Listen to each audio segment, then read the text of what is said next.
Hi, this is Tim at Tyke's Best Friend, bringing you another Tyke's Talking Point. We started yesterday talking about men, husbands, loving their wives. And I probably came down really hard on the guys in that one. Don't want to apologize for that. Instead, I want to talk about some of the other things about living in family, living in the household. If we look at Ephesians 5, usually people will start in verse 22, calling the next few sections into chapter 6, verse 9, a household code, meaning explicit instructions in how to live within a household. Now, I actually agree with that statement.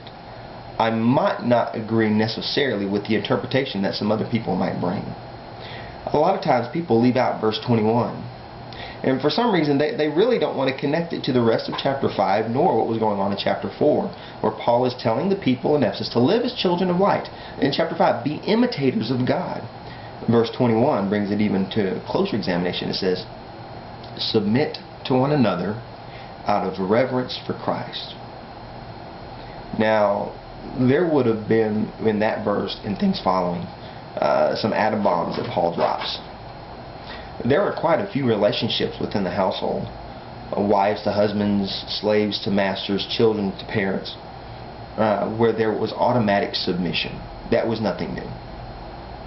To ask the husbands and the masters to be in an attitude of submission as well, that was something big. And then even beyond that, it speaks of out of reverence for Christ. Please hear this.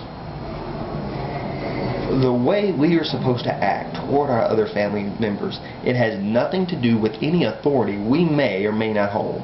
It has nothing to do with hierarchy or place within the family. Instead, it's everybody, husband, wife, children, any relationship that's there, coming under our primary relationship with Christ. So when I look at my wife or I look at my child, I don't just look and see that person. I am seeing someone created in the image of God. If they're a Christian, I believe they have the Holy Spirit, a person, part of the personhood of God living in them. And that Holy Spirit speaks to me. So in other words, I'm listening for the very words of God to come out of the mouth of my 2-year-old, to come out of the mouth of my wife. And I live as a husband in submission to Christ as He speaks through my wife, as He speaks through my child. And I love them, as we talked about yesterday, as a husband, as a father, as Jesus does. Christ is our example. You get that?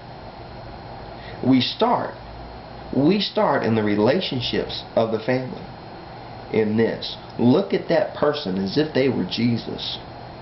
Listen to the Holy Spirit speaking through them and act accordingly. We're going to go through the rest of this in the days to come. At least that's what I intend. But for right now, think about that. When you look at your husband or your wife or even your children, do you see someone created in the image of God? And if you do, what is your response to that? Well, this is Tim at Tyke's Best Friend. I think I'm going to call this Tyke's Talking Points now. We'll see. And I hope you have a very blessed day. Goodbye.